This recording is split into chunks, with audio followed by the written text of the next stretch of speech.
Hello guys, welcome back to the channel. तो आज मैं इस वीडियो में आपको बताने वाला हूं कि इस बार के एग्जाम के लिए आपको अकाउंट्स में कौन कौन से चैप्टर्स की पढ़ाई करनी है।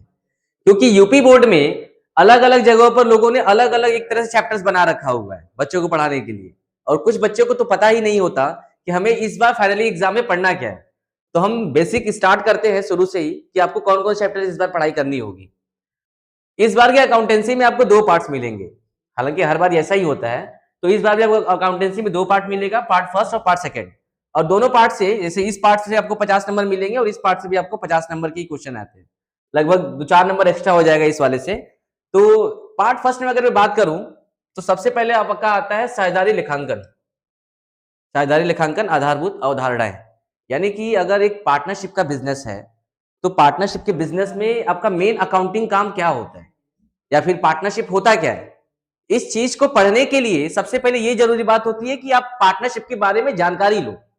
जैसे हम कहीं जाते हैं अगर, तो वहां पर क्या होता है कि सबसे पहले हम जाकर के वहां के चीजों के बारे में जानना स्टार्ट करते हैं। वैसे ही अगर आपको पार्टनरशिप की अगर बात करूं मैं अगर, तो सबसे पहले आपको ये जानना जरूरी है कि पार्टनरशिप होता क्या है बेसिकली, इसमें काम कैसे किया जाता है और इसमें लेखांकन कैसे किया जाता है। तो ये इस चैप्टर में आपको देखने को मिलता है, साझेदारी के लेखांकन वाले चैप्टर में। इन सबके साथ साथ एक चीज और भी इसमें आता है, जिसमें साझेदारी के संबंधित जो भी बातें होती हैं, साझेदारी संलेख से रिलेटेड जो बातें होती हैं, वो कैसे लिखा जाता है, कैसे वो काम करता है, उन चीजों को देखना है। दूसरा आता है इसमें साझेदारी फर्म का पुनर्गठन, यानी साझेदार का प्रवेश। पुनर्गठन का मतलब होता है कि जब एक फर्म आपका बहुत सही से चल रहा होता है, एक बिजनेस आपका बहुत सही से चल रहा है, तो उस टाइम बिजनेस में कोई चेंजेस आ जाते हैं, आपके उस पूरे फर्म में कोई चेंजेस आ जाते हैं। अब अगर फर्म में चेंजेस आता है तो चेंजेस आने के अलग अलग तरीके हो सकते हैं। फॉर एग्जाम्पल, जैसे मान लो कि कोई महिला है, हाँ, वो जा रही ब्यूटी पार्लर में पहुंची, तो ब्यूटी पार्लर में पहुंचने के बाद वो जाती है कालू बन करके, फिर उधर से निकलती है तो टेंगा चौड़ा बन के निकलती है। यानी कि जैसा पहले चीजें उसके साथ थी वैसा अभी नहीं है। सेम वैसे ही बिजनेस में भी जैसे पहले चीजें चल रही थी और अभी अगर ऐसा कुछ नहीं है, कुछ चेंजेस आ गया, तो इस चीज को हम कहते हैं पुनर्गठन। अब पार्टनरशिप के बिजनेस में अगर पुनर्गठन होता है तो पुनर्गठन के कई प्रकार होते हैं। उसमें सबसे पहला जो होता है, यानी जो चेंजेस आते हैं पार्टनरशिप के बिजनेस में, वो सबसे पहला क्या होता है, नए साझेदार का प्रवेश। जैसे देख भाई, यहाँ पे दो पार्टनर पहले से थे, इन दोनों पार्टनर्स आपस में बिजनेस चला रहे थे ये दोनों। अभी क्या हुआ कि नया पार्टनर आ रहा है। अब नया पार्टनर आया तो वो अपने हिस्से का कैपिटल यानी पूंजी लेकर के आ रहा है, पैसा रखा हुआ है। हाँ, सबसे सबसे जरूरी काम यही है, पैसा। तो पैसा लेकर के आ रहा है। तो इस सिनेरियो में अगर मैं देखूं तो समझ आता है कि दो पार्टनर पहले से थे, अब एक तीसरा कोई पार्टनर आ रहा है, प्रवेश कर रहा है। तो अगर ये प्रवेश करेगा, पैसा देगा, तो उस पूरे बिजनेस में जो अधिकार इन दोनों का रहा होगा अब इसका भी हो जाएगा। जो प्रॉफिट कभी दो लोगों में बट रहा होगा वो तीसरे में बटना स्टार्ट हो जाएगा। इसके अंतर्गत की अगर मैं बात करूं कि इसके अंदर कौन कौन से लेखांकन के कार्य किए जाते हैं, तो बहुत सारे हैं। लेकिन जो आपको पढ़ाई करनी है अभी इस 12th में, वो 4 से 5 टॉपिक है। वो 4-5 टॉपिक क्या है, सबसे पहला आता है आपका नया लाभ हानि अनुपात और त्याग अनुपात निकालना। यानी कि अगर दो लोग बिजनेस में चला रहे थे पहले से और अभी कोई तीसरा साझेदार आता है, तो भाई जो प्रॉफिट पहले दो लोगों में बट रहा था अभी वो 3 लोगों में बटेगा। अब अगर 3 लोगों में बटेगा तो उस प्रॉफिट का रेशियो क्या होगा। जैसे हम मैं बात करूं कि अगर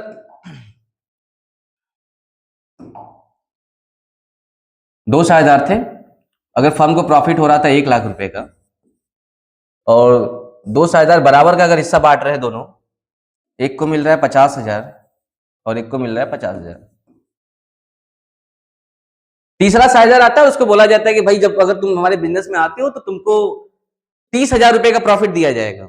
ठीक है, तो 30,000 का प्रॉफिट का मतलब कि प्रॉफिट आपका 1 लाख रुपए है। यहां से 30,000 रुपए अब क्या किया आपने, जो नया साझेदार आता है उसको दे दिया। तो बाकी जो दोनों साझेदार पहले से थे उनको कितना कितना मिलेगा, एक को मिलेगा 35,000, एक को मिलेगा 35,000। तो चेंजेस आ गए ना। पहले जो 50,000 मिल रहा था अभी कितना मिलना स्टार्ट हो जाएगा, 35,000। और जो बाकी का 30,000 एक्स्ट्रा बचा वो किसके पास चला गया, जो नया वाला साझेदार आया उसके पास।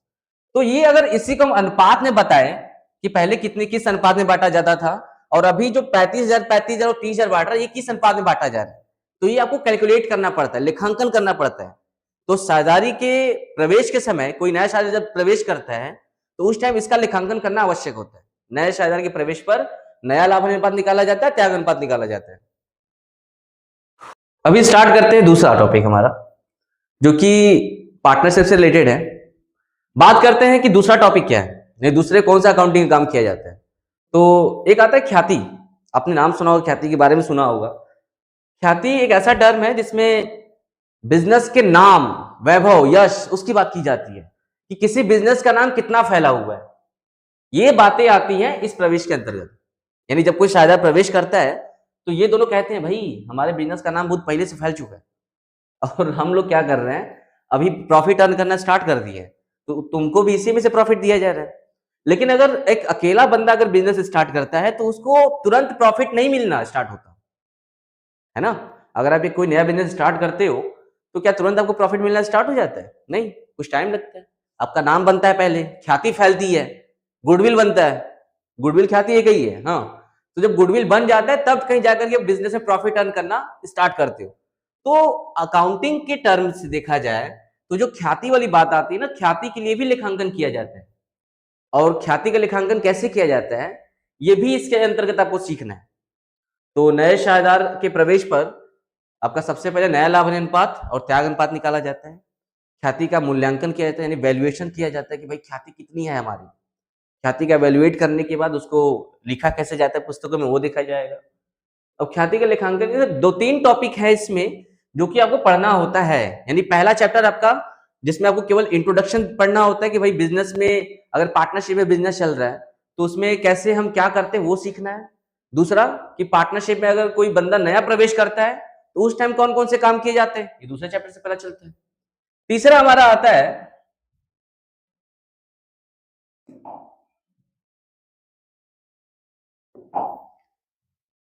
साझेदारी फर्म का पुनर्गठन। यहां पे भी चेंजेस आ रहे हैं, लेकिन जैसे मैंने बताया कि चेंजेस आने के अलग अलग रीजन हो सकते हैं। तो जैसे पहला था कि भाई जब कोई नया शायदा प्रवेश करता है हमारे बिजनेस में, जब कोई नया शायदा एंटर करता है तो उस टाइम तो चेंजेस आते ही आते हैं। अब दूसरा सिनेरियो क्या है यहाँ पर, साझेदारी फर्म का पुनर्गठन किस चीज से होगा? साझेदार की सेवानिवृत्ति या मृत्यु। सेवानिवृत्ति का मतलब होता है रिटायरमेंट, यानी जब कोई पार्टनर बिजनेस छोड़ करके जा रहा होता है। ये दोनों ताकतवर दो साझेदार है यहाँ पर, हालांकि पहले 3 थे ना, 3 साझेदार थे, ये दोनों बैठ के अपना बिजनेस चला रहे हैं। तीसरा क्या हुआ है, बिजनेस छोड़ करके जा रहे। रीजन कोई भी हो सकता है बिजनेस छोड़ने का। आपके घर में अगर कोई जॉब कर रहा होगा या फिर आपके पिताजी या कोई भी रिलेटिव, तो एक समय आता है ना जब वो रिटायर होते हैं बिजनेस से, और उस रिटायरमेंट के अलग अलग रीजन हो सकते हैं। वैसे ही पार्टनरशिप के बिजनेस में अगर कोई पार्टनर बिजनेस छोड़ करके जा रहा होता है तो उसके अलग अलग रीजन हो सकते हैं। अब अगर अलग अलग रीजन से कोई पार्टनर छोड़ करके जाता है तो वहां पर फिर से जो साझेदारी फर्म हमारा पहले चल रहा था, जिस तरीके से चल रहा था, अभी उसमें क्या होगा, चेंजेस आ जाएंगे।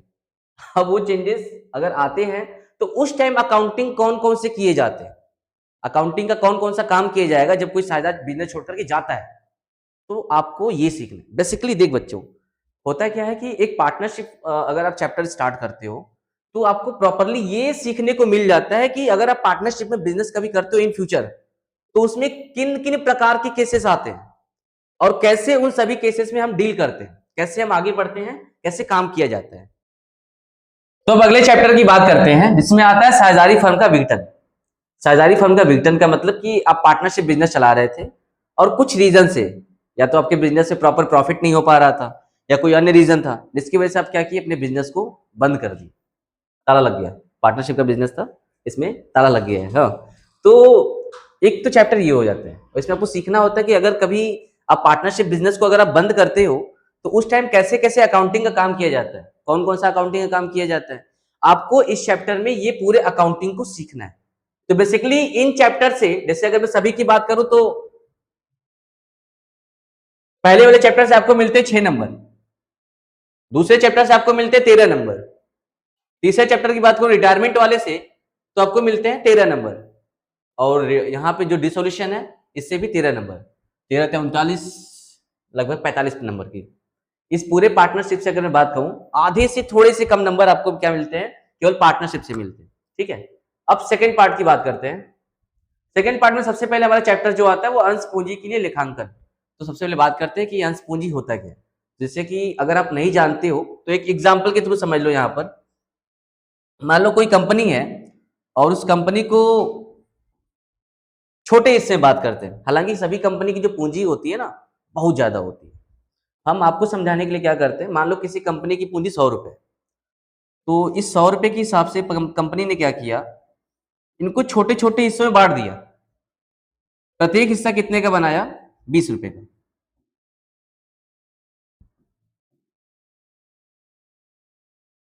अगर 100 रुपए को मैं 5 हिस्सों में बांटूं तो एक हिस्सा कितने का आएगा, 20 रुपए का। तो कंपनी क्या करता है, इस 20 रुपए के हिस्से का एक टुकड़ा यानी एक टोकन के रूप में बना लेता है, और इस टोकन को लोगों को बेचता है, आम आदमी को, आम पब्लिक में, कि भाई आप ये टोकन खरीदो हमसे, ये पर्चा खरीदो, और पर्चे खरीद करके जितने का पर्चा उतना मुझे अमाउंट दो। तो जितने भी लोग हैं, जो आम आदमी हैं यहाँ पर हमारे देश में, वो लोग क्या करते हैं, इस टोकन को खरीदते हैं। 20 रुपए का टोकन है, तो 20 रुपए क्या करते हैं, कंपनी को देते हैं और ये टोकन उनसे ले लेते हैं। अच्छा, ऐसा किया क्यों जाएगा, हम किसी से उनका टोकन वो पर्चा क्यों खरीदेंगे, क्योंकि कंपनी क्या करती है, सिर्फ इस टोकन का मतलब ये नहीं कि 20 रुपए का टोकन तो केवल आपको 20 ही मिलेगा। आप इस टोकन को जब ले लेते हो तो कंपनी में साफ साफ लिखा होता है कि अगर हमें इन फ्यूचर जब प्रॉफिट होगा तो आपको इस 20 रुपए पर हम एक्स्ट्रा पैसा देंगे। यानी जो बैंक में आप पैसा जमा करते हो और उस पर जो आपको ब्याज मिलता है ना, उस ब्याज से अधिक अमाउंट यहां पर देने का वादा किया जाता है। तो अगर मुझे लगता है कि नहीं ठीक है, मैं उससे अधिक अमाउंट अगर मुझे चाहिए तो मैं इनको 20 रुपए देता हूं, तो कंपनी ऐसे क्या करती है, इन लोगों से 20-20 करके इकट्ठा कर लिया। तो ये जो 20-20 करके इकट्ठा कर लिया, इस एक टुकड़े को, एक टोकन को ही हम क्या कहते हैं, शेयर कहते हैं, अंश कहते हैं। ठीक है, अब इन अंश के थ्रू जो कंपनी के पास पैसे 100 रुपए अगर आ जाते हैं तो कंपनी क्या करता है, उन पैसों से बिजनेस करना स्टार्ट कर देगा। अब बिजनेस करना स्टार्ट कर देता है अपना, तो कंपनी को प्रॉफिट होना शुरू हो जाएगा, और प्रॉफिट होगा तो लोगों को जैसे बोला गया कि भाई आपको 20 रुपए जिन्होंने दिया उनको हम एक्स्ट्रा पैसा भी देते रहेंगे, तो उनको मिलता रहता है। तो ये टुकड़ा ही आपका कहलाता है शेयर। अब शेयर के थ्रू क्या होता है, कंपनी के पास बहुत सारे पैसे आते हैं, तो उन पैसों का रिकॉर्ड रखने के लिए कैसे हम पुस्तकों में लिखेंगे, अगर कभी आप पार्टनरशिप बिजनेस कर रहे हो, या कंपनी बिजनेस कर रहे हो, या एकाकी व्यवसाय चला रहे हो, सोल प्रोप्राइटरशिप वाला ही, लेकिन एक बड़े पैमाने पे कर रहे हो जहां पर आपको क्या करना है कि शेयर के थ्रू पैसे इकट्ठे करने, तो आप उनका रिकॉर्ड कैसे रखोगे, क्योंकि बिजनेस में हमें कॉमर्स में अकाउंटेंसी का सब्जेक्ट क्यों मिला हुआ है, इसीलिए कि हर एक रुपए का मुझे क्या करना है, हिसाब रखना है, और हिसाब रखने का एक प्रॉपर तरीका होना चाहिए। तो यहां पर अगर हम शेयर्स का हिसाब किताब रखते हैं तो कैसे करेंगे, यही इस चैप्टर में आपको सीखना है। ठीक है, अब अगले चैप्टर की बात करते हैं। इसके जैसे आपका शेयर होता है, सेम वैसे ही आता है हमारा डिवेंचर, ऋणपत्र। ऋणपत्र बेसिकली एक पत्र टाइप का होता है जिसमें कंपनी ये बताती है कि भाई आप इस ऋणपत्र को स्वीकार करिए, यानी हमको 10,000 रुपए का ऋण दे दीजिए एक तरह से, और मैं आपको क्या करूंगा, आज से 2 महीने बाद या फिर कुछ टाइम के बाद, 1 साल के बाद, आपको इस ऋणपत्र पर 10% के ब्याज तो देता ही रहूंगा, और आपको पैसा भी आपका जब कहेंगे तब दे दिया जाएगा। तो एक तरह से ये जो चीजें होती हैं, ये जो ऋणपत्र है, इसको भी अगर कंपनियां चाहे तो इशू बहुत सारा कर सकती हैं। अब इशू करने के लिए इनको भी कहीं ना कहीं लिखा जाएगा ना, कहीं दिखाया जाएगा ना, कि हम कहां पर इसको कैसे, कहां से कितना पैसा आया, ये चीज रिकॉर्ड किया जाता है। रिकॉर्ड करने का एक तरीका होता है, सिस्टमेटिक वे होता है, ये हम सीखते हैं इस चैप्टर में, ऋणपत्रों के निर्गमन वाले में। अगले चैप्टर की बात करते हैं। अच्छा, ऋणपत्र वाले से और आपका अंश पूंजी के लेखांकन वाले से आपको 13 नंबर यहाँ से मिल जाता है, अंश पूंजी वाले चैप्टर से। अगला चैप्टर जो ऋणपत्र वाला है उससे मिलता है आपको 12 नंबर। अच्छा देखो, एक अकेले चैप्टर से 12 नंबर है, काफी ध्यान से इस चैप्टर को पढ़ने होंगे आपको। कंपनी का वित्तीय विवरण जिससे आपको मिलता है 12 नंबर, जिससे आप लोगों ने 11th में पढ़ा होगा। तो 11th का जो सब्जेक्ट था जिसमें आपको एकाकी व्यवसाय के बारे में पढ़ाया जाता था, तो एकाकी व्यवसाय में क्या था कि एक सिंगल पर्सन बिजनेस को चला रहा है, और अगर सिंगल पर्सन बिजनेस को चला रहा है तो वो अपने बिजनेस का हिसाब किताब और लास्ट में जो उसको प्रॉफिट या लॉस होता है यह देखने के लिए वो अलग अलग अकाउंट तैयार करता था, जिसमें ट्रेडिंग अकाउंट होता था, उसके बाद P&L अकाउंट होता था यानी कि लाभ हानि खाता, और फिर बनाया जाता था बैलेंस शीट।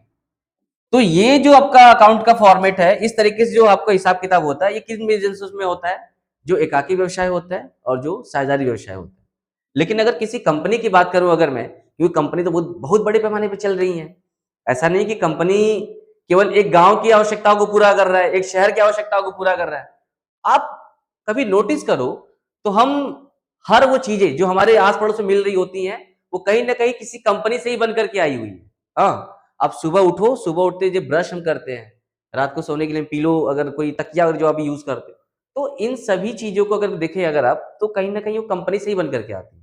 अब क्योंकि कंपनी अगर प्रॉपर इतने जगह तक अगर फैला हुआ है लोगों की आवश्यकताओं को इस तरीके से पूरा कर रहा है कि वो हर जगह है, तो उनको अधिक पूँजी की आवश्यकता पड़ती होगी भई, मैक्सिमम पूँजी की आवश्यकता पड़ती है। इसको हम एक छोटे से एग्ज़ाम्पल के थ्रू समझते हैं। जैसे एक छोटा दुकानदार है, जो किसी गाँव में है। तो उस गाँव की आवश्यकताओं को पूरा करने के लिए जो उसके पास बहुत सारे सामान पड़े होते हैं, एक जनरल स्टोर की बात कर लो, तो वो कितनी पूँजी लगाता है उस बिज़नेस में? बहुत सारी पूँजी की आवश्यकता पड़ती है। मान के चलो 5 से 10 लाख रुपए की पूँजी लगाता है। तो अगर 5 से 10 लाख रुपए की पूँजी लगाता है तो कितने की आवश्यकता पूरा किया? 1 गाँव, 2 गाँव, 4 गाँव, यही ना? अब लेकिन कंपनी वाले बिज़नेस में क्या होता है? हर एक गाँव, पूरे शहर, पूरे राज्य में फैला हुआ है। उसके प्रोडक्ट हर जगह बिक रहे हैं। तो उनको कितनी पूँजी की आवश्यकता पड़ रही होगी भई? जो सभी की आवश्यकताओं को पूरा कर रहा है। बहुत सारी पूँजी की आवश्यकता है। तो बहुत सारी पूँजी की जब उनको आवश्यकता पड़ती है तो उनको पूँजी इकट्ठा करने के लिए, पैसे इकट्ठा करने के लिए अलग-अलग सोर्सेज़ चाहिए होते हैं। जहाँ से वो पैसे को कवर कर सके, ले सके, फंड को इकट्ठा कर सके। तो सबसे पहले इसमें तरीका जैसे मैंने बताया है इसमें शेयर्स के थ्रू, यानी कि वो जो टोकन होता है उसको दिया, पैसे लिया, काम स्टार्ट। दूसरा होता है डिवेंचर, ऋण पत्र। इसके माध्यम से भी कंपनियां क्या करती हैं? पैसे इकट्ठा करती हैं। जो आपके एग्जाम में कितने 12 नंबर के क्वेश्चन आते हैं इससे, इस अकेले चैप्टर से। ये देख रहे हो डिवेंचर का एक तरीका प्रॉपर लिखा हुआ है। डिवेंचर इशू किया जा रहा है, कंपनी का नाम है और बताया जा रहा है कि आपको इतने टाइम के बाद इशू डेट, जितना ब्याज इस पर देना होगा उस पैसे पर आप वो देते हो। खरीदने वाला को अगर उसको पैसे चाहिए होते हैं, हमको अधिक पैसे चाहिए अगर, तो हम क्या कर सकते हैं? तो जैसे पैसा हम इनमें ही इन्वेस्ट कर सकते हैं। तो इस चैप्टर से टोटली आपको 12 नंबर के एग्जाम में क्वेश्चन मिलने वाले हैं, ठीक है? तो ढंग से प्रिपेयर करिएगा।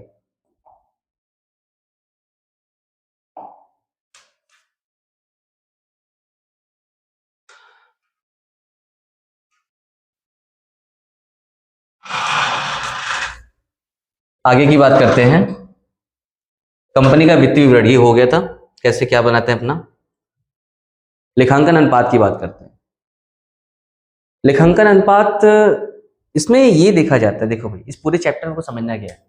अगर कोई बिजनेस है तो उस बिजनेस में हम हर चीजों को एक रेशियो के थ्रू समझते हैं।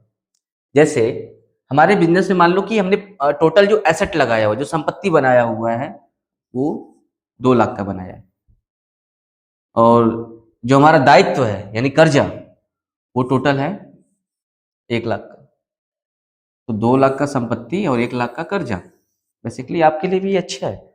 यानी कि रेशियो में अगर हम इसको बताएं तो 2:1 है ना।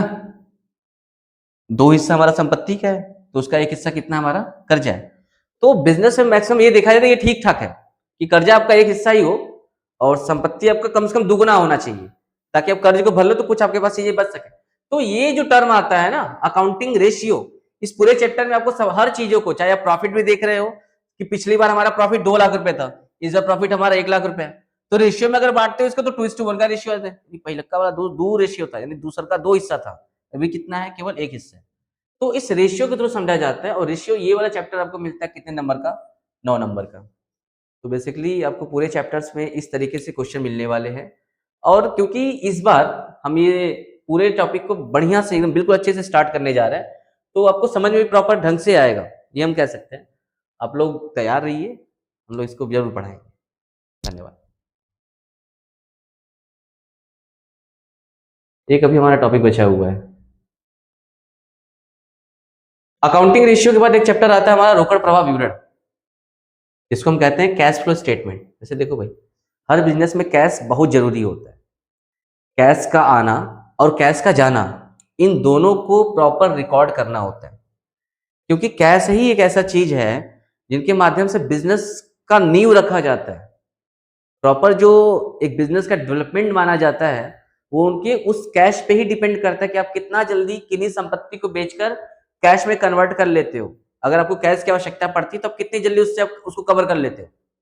तो इसको रिकॉर्ड करने के लिए कि भाई कितना हमारे बिजनेस में कैश आया और कितना हमारे बिजनेस से कैश गया, इसके लिए बनाया जाता है कि स्टेटमेंट प्रॉपर, और उस स्टेटमेंट को हम कहते हैं कैश फ्लो स्टेटमेंट। ठीक है, तो इस चैप्टर में बेसिकली आपको ये सीखना है, और इससे भी आपको मिलते हैं कितने? 9 नंबर। तो रोकड़ प्रवाह विवरण हो या फिर इसके पहले वाला लेखांकन अनुपात हो, इन दोनों से आपको 9 नंबर मिलने वाले हैं। बाकी का सबका मैंने बता दिया है। कंपनी का वित्तीय विवरण, जैसे एक सोल प्रोप्राइटरशिप बिजनेस में होता है, जहां पर एक अकेला बंदा चला रहा था, तो उसका बनाने का तरीका अलग था। कंपनी के वित्तीय विवरण में 2 स्टेटमेंट बनाए जाते हैं। कौन सा था? एक आपका प्रॉफिट एंड लॉस स्टेटमेंट है,